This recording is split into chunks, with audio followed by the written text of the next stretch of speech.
Paano baliwalain ang lalaki para matakot sa'yo na mawala ka?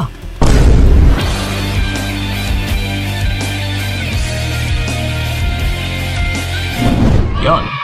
Paano ba natin bibigyan ng takot yung partner mo na lalaki na para mawala ka? Kasi kung minsan, no, lalong-lalo na sa kapag napapansin mo sa ngayon na yung partner mo is parang walang takot, no, na mawala ka. Na Kuya Kiko, bakit ganon?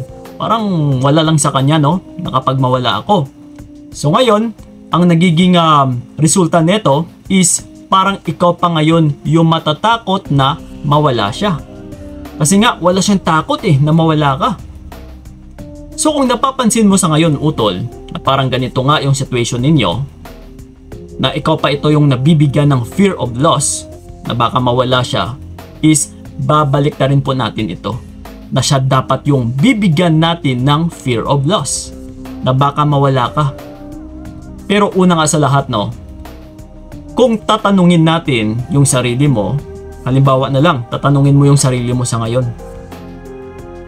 Meron ba talaga siyang kakatakutan na baka mawala ka? Or kung sakali na mawala ka is yung tipong parang mapapaisip siya na, uy, kapag mawala yung babae na ito is mawala na rin yung lahat-lahat. Lalong-lalo na yung kailangan niya sa'yo.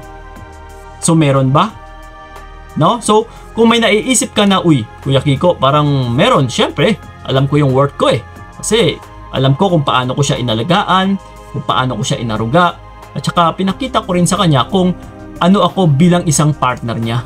So kung ganito, Utol, yes, masasabi po talaga natin na hahabol-habulin ka ng lalaki. Na yung tipong siya po ito talaga yung matatakot na mawala ka. Ibig sabihin is, kailangan mong maging kampante.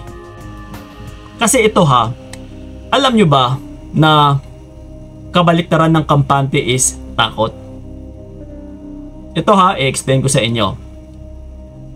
Kaya nawawala ng takot yung partner ninyo na lalaki dahil po yan sa kampante.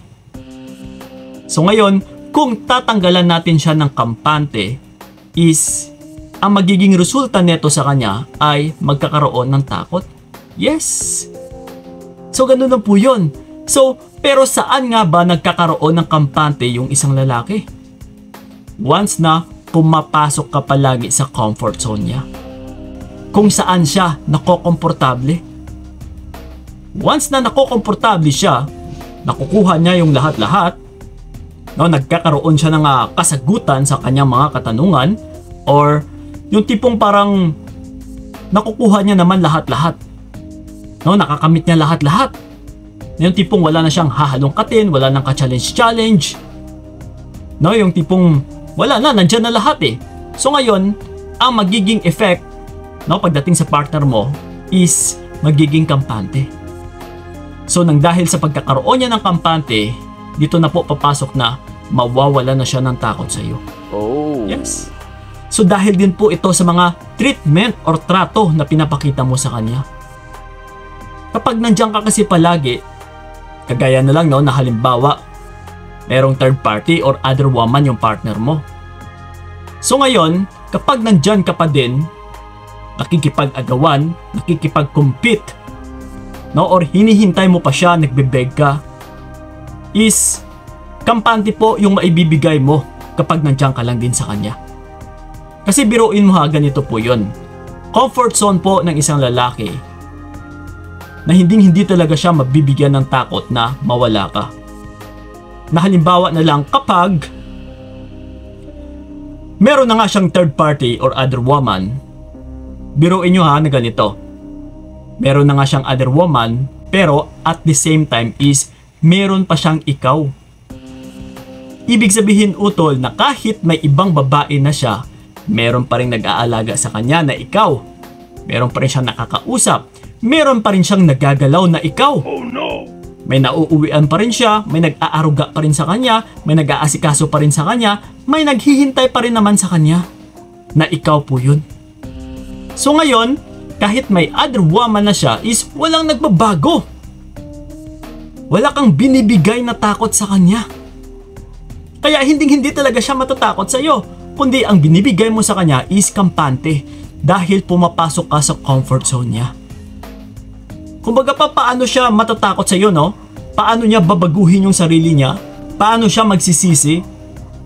Or makikita yung halaga mo kung na at the same time is may babae na nga siya and then meron pa siyang nagagalaw. So dalawa kayo.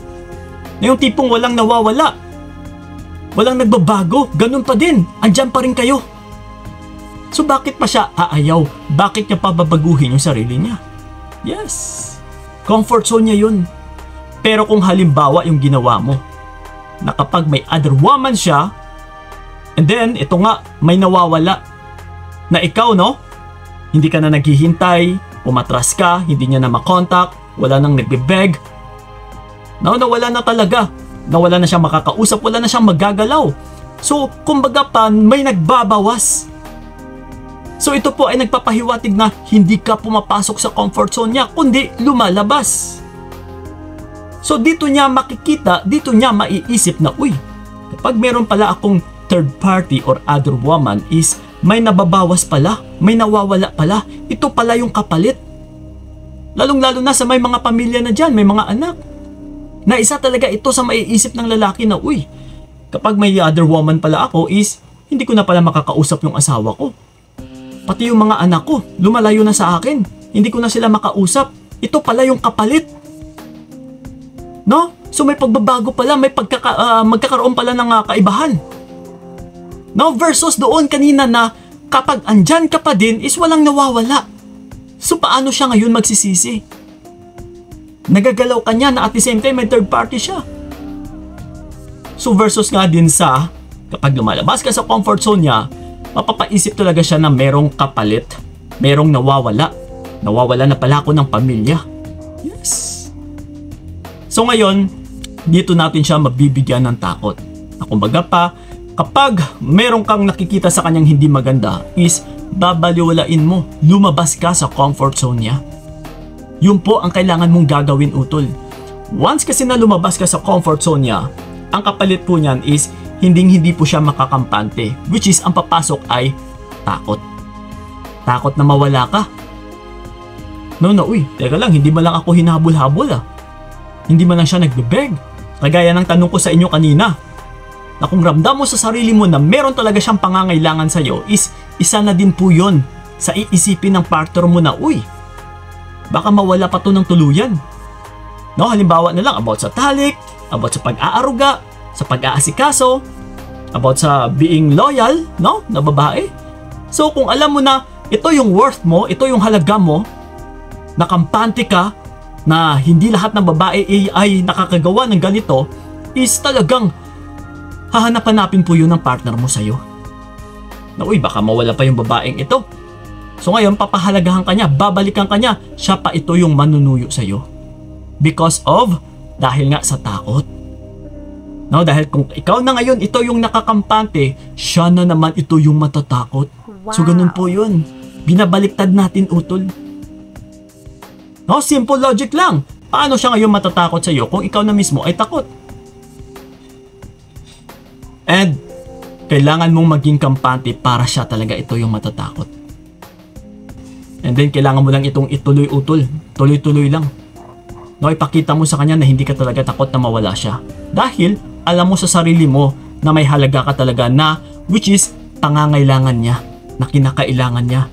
Na kapag ramdam mo na nasa sayo yung mga pangangailangan niya, yes, huwag ka dapat matakot kasi hanap-hanapin po yun ng partner mo. Okay? Happy ha? So sana'y malinaw sa inyo. So yun po ang dapat ninyong gagawin para yung mga partner ninyo ay matakot talagang mawala kayo. So yun lang po. Maraming salamat. And then sa mga gusto ako makausap one-on-one, PM nyo po ako sa aking FB page na Payong Kaibigan ni Kiko. Usap-usap po tayo doon. And then sa may mga katanungan man, you can leave a comment na dyan sa ilalim, lalong-lalo na sa aming YouTube channel dahil dyan po kami nagre-response. Maraming salamat. So ingat kayo. God bless and babush! Ayoko nang maulit pa lahat ng sakit na binigay mo't karamdaman. Ayoko nang